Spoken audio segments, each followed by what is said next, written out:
miséricorde de Dieu. La miséricorde de Dieu. La miséricorde, je vais vous lire la définition totale, la définition que les dictionnaires nous donnent, sans que moi je puisse par la suite vous donner la mienne. C'est la pitié qui pousse à pardonner un coupable. Amen. C'est la pitié qui pousse à pardonner quelqu'un qui est coupable. Amen. Et la miséricorde, on la donne à une personne qui est normalement pas censée mériter cette miséricorde-là, qui n'est pas censée mériter cette chose-là, cette grâce-là, mais on lui fait miséricorde. Amen. Donc, nalinga la balobi mawa nzambe. Amen. Mawa na nzambe. Alléluia. Amen. Mawa na Nzambe. Et aujourd'hui, c'est la pensée que le Seigneur m'a mis à cœur de pouvoir partager avec vous. Amen. Donc, sans plus tarder, on va lire la parole de Dieu dans Acte 9. Acte des apôtres, Acte 9 à partir du verset 1. Acte chapitre 9, verset 1. Exactement. Acte des apôtres, chapitre 9 à partir du verset 1.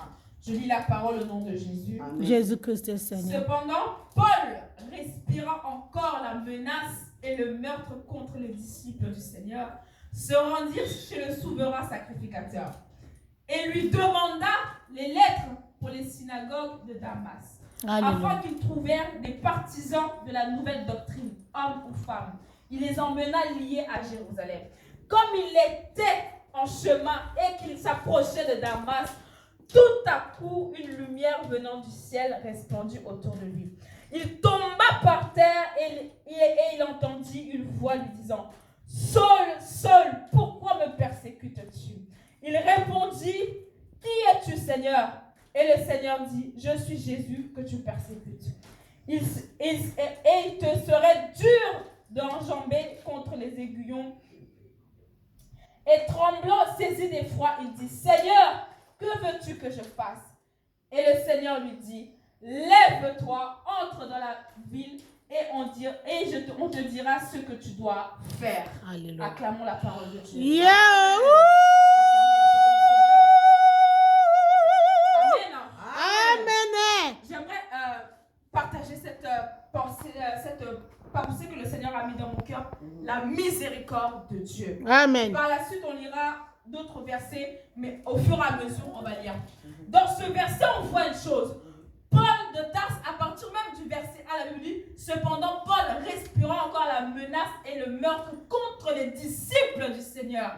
Donc, Paul, il était comme un meurtrier, un homme mauvais, parce qu'en lui, il respirait encore le meurtre, les menaces au-dedans de lui. Donc, il méditait dans sa pensée, il méditait dans sa personne, il méditait dans la katia âme, na moto na ye, azaki na katia la pensée de faire du mal, de menacer et de tuer les disciples de Jésus.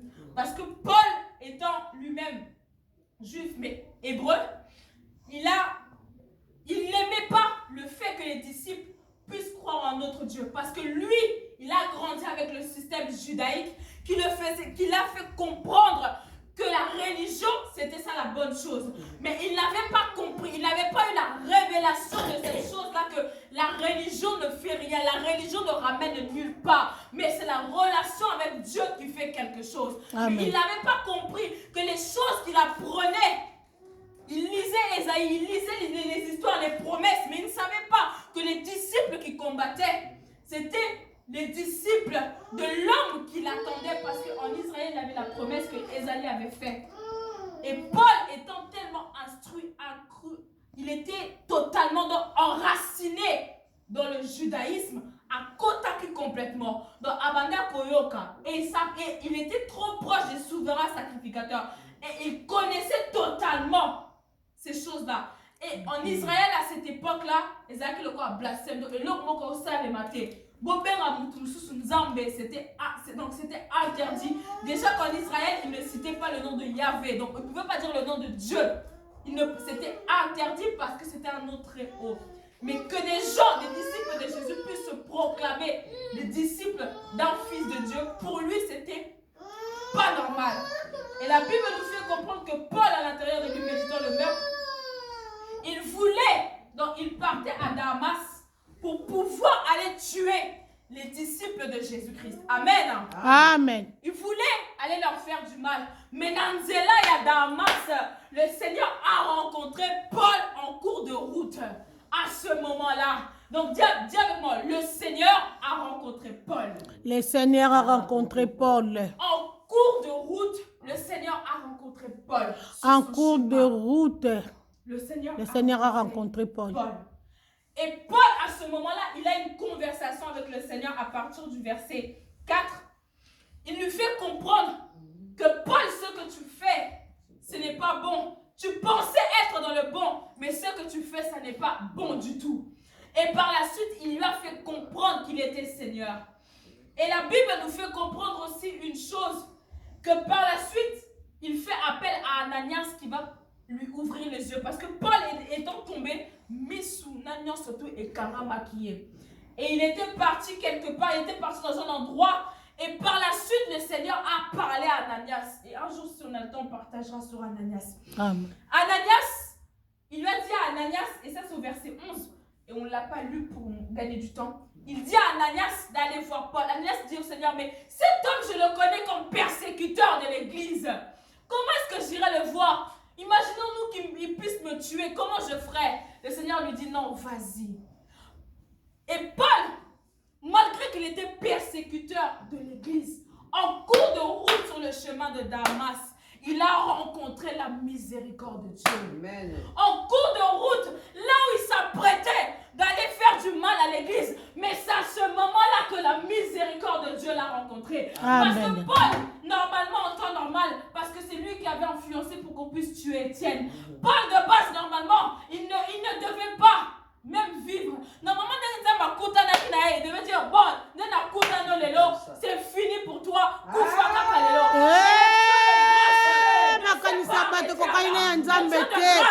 Alléluia. Avec sa miséricorde. Paul, au moment où il devait rencontrer la justice de Dieu, la justice de Dieu n'a pas agi, mais la miséricorde de Dieu a agi. Paul, sur le chemin de Damas, il a rencontré le Dieu miséricordieux. Amen. Le Dieu qui fait miséricorde. Donne-moi un bon amen que j'avance. Amen. Il a rencontré la miséricorde de Dieu. Amen. Paul, lui qui était meurtrier, avec un comportement, avec une attitude, Amen. avec une manière d'être, meurtrier.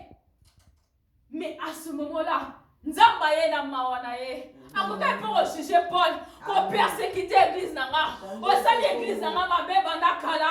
On sali ma disciple nanga mabe. Alléluia. Paul. Oh Jésus. Alléluia.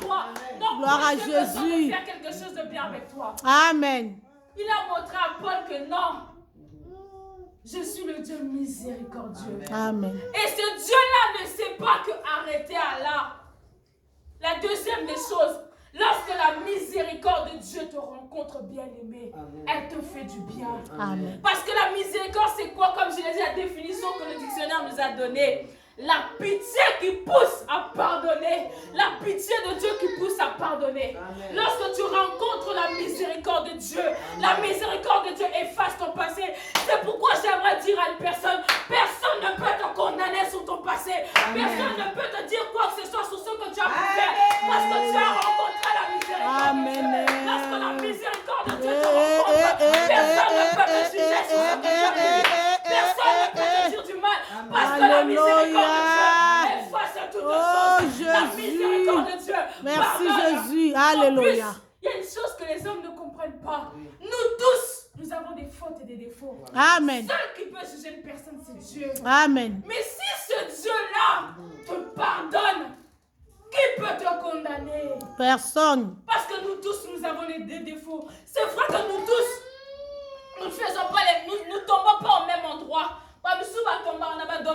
Nous on tombe dans d'autres choses. Alléluia. On a fait des erreurs sur autre chose. Mais nous tous, à un moment donné dans notre vie, nous sommes tombés quelque part. Alléluia. Donc tu n'as pas le droit de me juger. Seul Dieu peut me juger. Amen. Mais ce Dieu-là qui devait me juger Alléluia. m'a présenté sa miséricorde. Il a Hey. fait comme il a fait avec Paul. Hey. Il a présenté la miséricorde.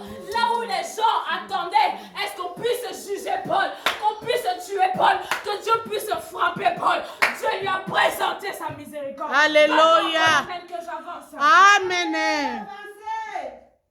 Et Paul ne s'est pas, et le Seigneur ne s'est pas arrêté là. Et je lis au verset 11, quand il parle à Ananias, il parle à Ananias, il dit, au verset 10, pardon. Or, il y a à Damas un disciple nommé Ananias. Le Seigneur lui dit, dans une vision, Ananias, il répondit, me voici Seigneur. Et le Seigneur lui dit, lève-toi, va dans la rue qu'on appelle la droite, et cherchant dans la maison de Judas un homme seul de Tarse. Et le Seigneur dit à Paul, à Ananias, pardon, d'aller sur cette maison-là pour pouvoir prier pour Paul. Amen. Et par la suite, je saute un petit peu les versets pour gagner du temps. Par la suite, le Seigneur, au verset 15, pour gagner du temps, je saute.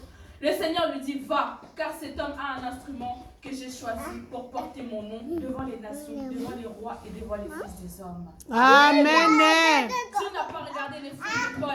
Lorsque la miséricorde de Dieu, deuxième des choses à retenir, lorsque la miséricorde de Dieu te localise, la miséricorde de Dieu te restaure. Amen. Elle te restaure et elle te repositionne. Alléluia. Paul, lui qui était censé mourir, la miséricorde de Dieu lui a redonné une chance, lui a redonné une possibilité. Et par la suite, le Seigneur fait comprendre à Ananias, va prier pour cet homme, parce que j'ai décidé de faire de lui un instrument pour la gloire de ma personne. Alléluia. Parce que la miséricorde de Dieu te rencontre lorsque tu rencontres la miséricorde de Dieu. La miséricorde de Dieu te qualifie et te donne une place. Le Seigneur ne regarde pas à ce que tu as pu faire autrefois, mais la miséricorde de Dieu te positionne. Alléluia. Nous regardons la Bible dans le Nouveau Testament. Parmi les personnes qui ont fait les plus d'épîtres, c'est l'apôtre Paul. Lui qui était censé. Alléluia. Même pas Hey. il a rencontré Jésus. d'être né dans une famille où il y avait des problèmes, où il y avait des soucis, dans une famille où tu n'as pas eu les moyens, tu n'as pas eu les capacités, où peut-être ton père ou ta mère est mort même lorsque tu étais en bas âge. Tu as grandi dans des situations compliquées. Autant classe n'a pas si, Olé n'a pas si. Mais laisse-moi te dire, lorsque tu rencontres la miséricorde de Dieu, la miséricorde de Dieu te prendra en charge. La miséricorde de Dieu prend ta vie en charge. Parce que la miséricorde de Dieu transforme la vie d'une personne. Amen. Bon amen que j'avance. Amen. La miséricorde de Dieu te prend en charge. Amen. Elle te prend en charge. Alléluia. Il a dit, cet homme, je veux le faire un instrument, au verset 15. On est dans Acte 9, et là je suis en train de lire le verset 15. Amen. Mais le Seigneur lui dit, va, car cet homme est un instrument que j'ai choisi. Il n'a pas regardé ses fautes, mais il a choisi Paul. Il a pris Paul, malgré qu'il a persécuté l'Église. Mais il a pris Paul, la miséricorde de Dieu l'a localisé. Oh, Alléluia. j'aime la miséricorde de Dieu. Amen. Hey. C'est pourquoi j'aimerais même faire une parenthèse. Bien aimé, lorsque tout va mal, ou même dans nos familles, on a des personnes qui ne connaissent pas le Seigneur, implore simplement la miséricorde de Dieu. Amen. La miséricorde de Dieu, lorsqu'elle rencontre une personne, elle le change et elle le transforme. Alléluia. Elle le change et elle le transforme. Amen. La miséricorde de Dieu, lorsqu'elle arrive dans ta vie, Amen. elle a la capacité de te restaurer et de te remettre dans une place où les hommes ne pouvaient même pas imaginer que tu pouvais être là. Amen. Dans nos familles, on a des personnes, on a des enfants qui ne croient même pas au Seigneur, qui ne suivent même pas le Seigneur, mais implorons juste la pitié de Dieu et le pardon de Dieu. Et lorsque la miséricorde de Dieu rencontre une personne, la personne ne peut pas rester la même personne. Amen. Ne peut pas rester la même personne. Alléluia. Paul, ayant rencontré le Seigneur sur le chemin de Damas, ayant rencontré la miséricorde de Dieu, sa vie a complètement changé. Amen. Par la suite, Paul lui qui était même pas digne, en sachant que Paul était arrivé après. C'était les autres 12 disciples qui avaient connu Jésus. Hey! Après, Likambangolu. miséricorde. Alléluia. Il a eu pitié de sa personne. Jésus. Il a pardonné ses fautes et ses péchés et il l'a qualifié comme apôtre. Aujourd'hui, on peut même parler de Paul alors qu'il était autrefois Il est meurtrier. beaucoup écrit Il aussi. faisait ce qui était mauvais. Na mtu akoma kolekete Yesu. La miséricorde de Dieu. Amen. En pleurant sa miséricorde, lorsque sa miséricorde nous rencontre et qu'il nous pardonne, il nous fait du bien. Amen. Tu sais, quand tu as miséricorde de quelqu'un, tu as pitié de lui. Vous savez, lorsqu'une personne te fait du mal et que tu as pitié de cette personne, tu le pardonnes pour pouvoir lui redonner une autre chance, Amen. une autre capacité. Et généralement, la miséricorde, on peut la demander des fois quand on est au tribunal. On dit, j'aimerais faire miséricorde à cette personne, le pardonner, qu'on ne puisse pas le juger comme c'est prévu, qu'on puisse le juger. Lorsqu'on est au tribunal, c'est une chose qui se passe, on part juger une personne, on part juger cette personne parce qu'elle a fait un crime. La personne a fait quelque chose qui est mauvais et mérite normalement d'être coupable, d'être condamnée pour quelque chose. Mais lorsqu'on lui fait miséricorde, en soi, on veut que cette personne-là ne soit pas condamnée, ne puisse pas aller en prison, ne puisse pas gâcher sa vie en prison, ne puisse pas passer le temps, sa vie, le reste de ses jours en prison. On lui fait miséricorde pour qu'on puisse lui faire une mesure de grâce, une réduction de peine, pour qu'il ne puisse pas passer sa vie là où en prison. Mais lorsque Dieu nous fait miséricorde, c'est parce que là où on était censé avoir une sentence, on était censé avoir un jugement, mais il nous fait miséricorde pour dire, je te redonne une deuxième chance. Amen. Je te redonne une deuxième capacité. Je te redonne une deuxième chance de t'améliorer, de faire encore mieux. Donc j'efface ce que tu as pu faire. N'appelle sa chance. Oh bandela esika. Oh salamalam. Oh kendeli sous liboso. Donc la miséricorde de Dieu, lorsqu'elle arrive même dans nos familles, elle permet à ce que ces personnes-là puissent avoir une deuxième chance, aller encore, donc une autre capacité. Parce qu'il y a une chose qu'il faut savoir dans nos familles. En temps normal, l'être humain, même lorsque tu regardes la nature, tu regardes comment le ciel est fait, autant que l'eau là, avec quelle matière est-ce que Dieu a pu créer le ciel? Et même lorsque tu bois l'eau, tu regardes l'eau, tu dis mais avec quelle matière est-ce que Dieu a créé l'eau? Même lorsque tu vois les oiseaux du ciel, tu dis mais comment, avec quoi est-ce que Dieu a créé? La nature elle-même nous enseigne la grandeur de Dieu. Mais lorsqu'on a des familles, des personnes autour de nous qui ne croyons pas en Dieu, là où le Seigneur il est dans son trône, il a mal et c'est pas normal. Et c'est pas normal. Normalement l'être humain, avec donc quelqu'un qui a son bon sens, ne peut pas se dire que Dieu n'existe pas. Amen. Parce que ce Talika, quand même, le fait de voir une femme enceinte, Hey!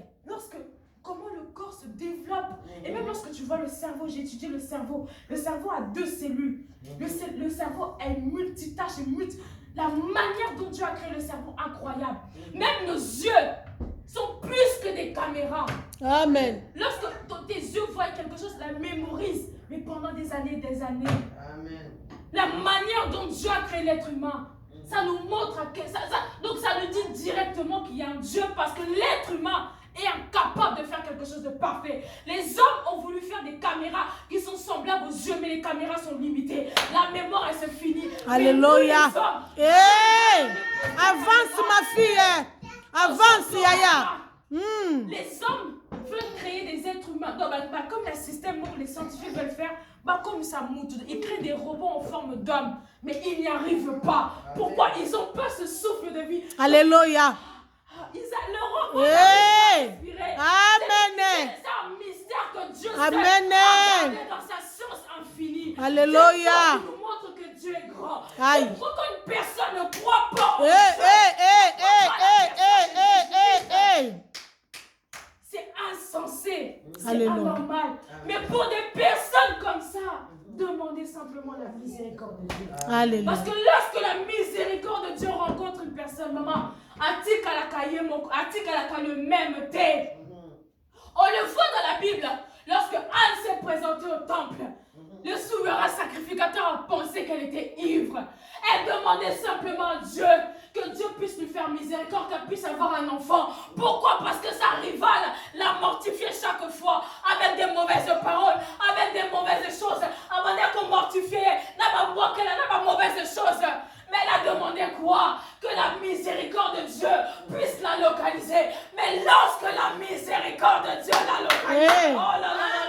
Lorsque la miséricorde de Dieu l'a localisé, alléluia, alléluia. Lorsque la miséricorde, alléluia, l'a localisé, elle a eu un fils. Mais le fils qu'elle a eu n'a pas été comme le fils de Pénina. Pénina, elle avait beaucoup de fils, elle avait beaucoup d'enfants. Mais elle n'a eu qu'un fils. Elle a eu Samuel. Samuel n'a pas été comme tous les autres fils. Samuel, à son époque, Dieu ne parlait plus. Il n'y avait plus la voix de Dieu.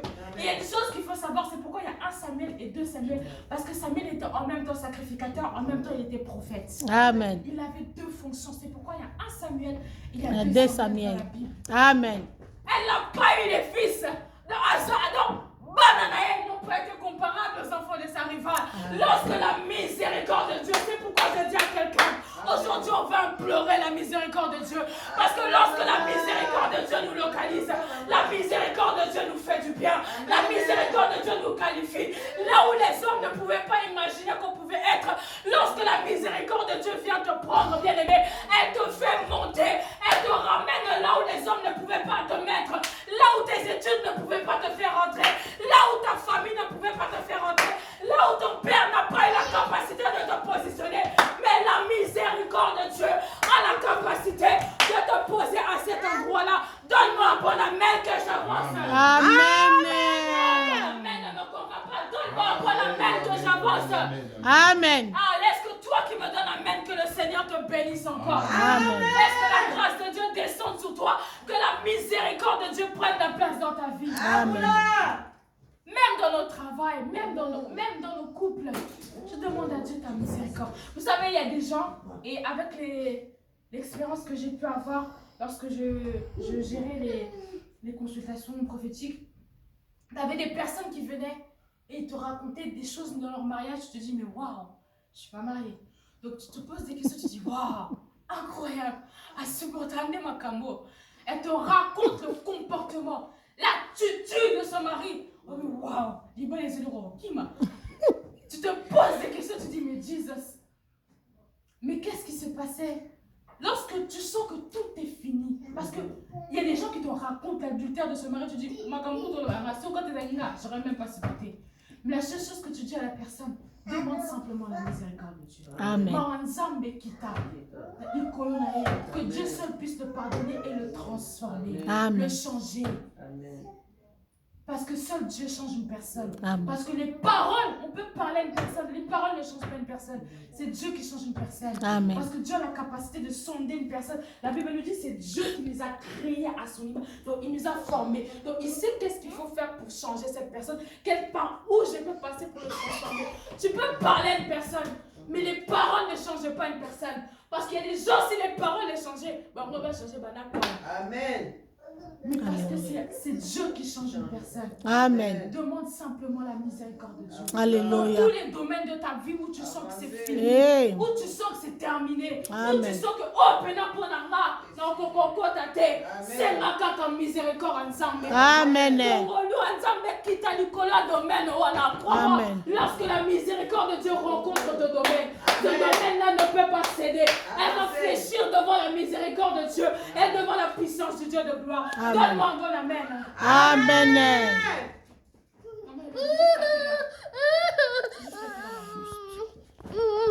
Sinon, je vais couper là et on continuera même jeudi.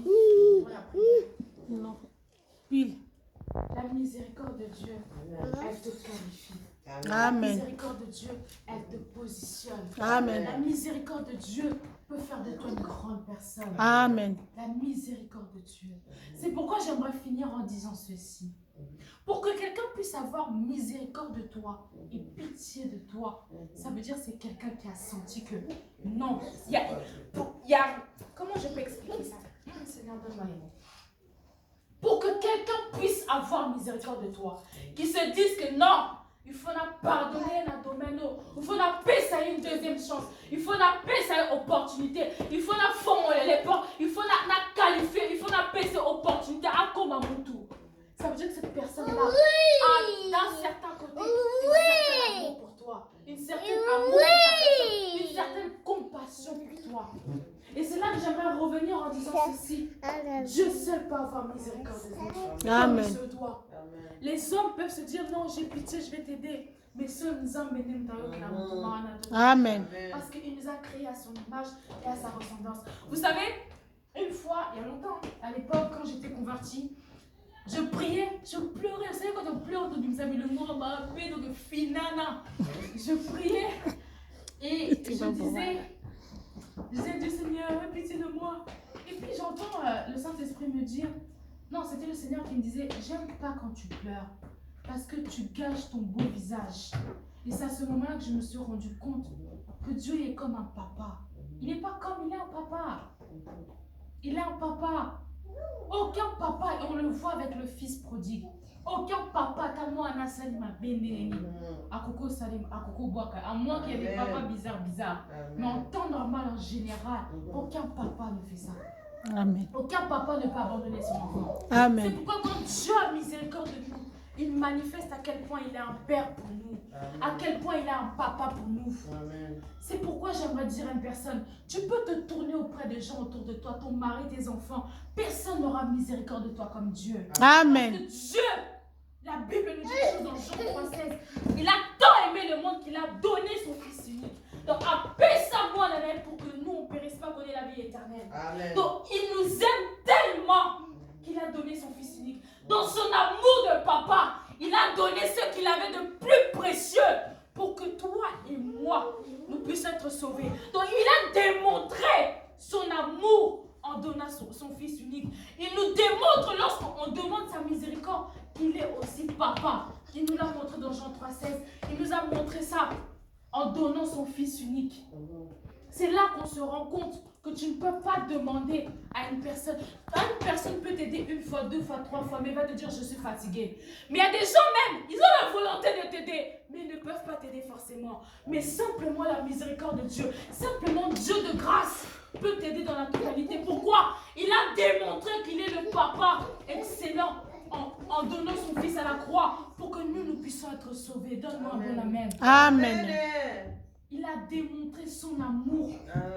Et la miséricorde, comme je l'ai dit tout à l'heure, pour que tu puisses donner une mesure de grâce à une personne, pardonner une personne, lui redonner une chance, ça veut dire que sûrement il y a un certain amour quelque part, une certaine compassion quelque part, de te dire non, la grosse ticket à côte à prison, comme j'ai dit l'exemple que j'ai donné, parce qu'il va gâcher sa vie en prison. Non, pas payer ses remises de peine, je pardonne, j'enlève cette plainte-là pour que cette personne puisse avoir une autre chance de pouvoir vivre sa vie, de pouvoir être bien. Amen. Il y a quelque part de l'amour et de la compassion qui fait ces choses-là. Amen. C'est pourquoi j'aimerais dire à Dieu, j'aimerais dire à une personne ici, pardon, oui, Dieu est tout ce que nous avons de plus précieux. La vie n'a eu, Amen. accrochons-nous à Dieu et attachons-nous réellement et sincèrement à Dieu. Amen. Ne soyons pas un pied dedans ni un pied dehors, parce que Dieu nous a tant aimés.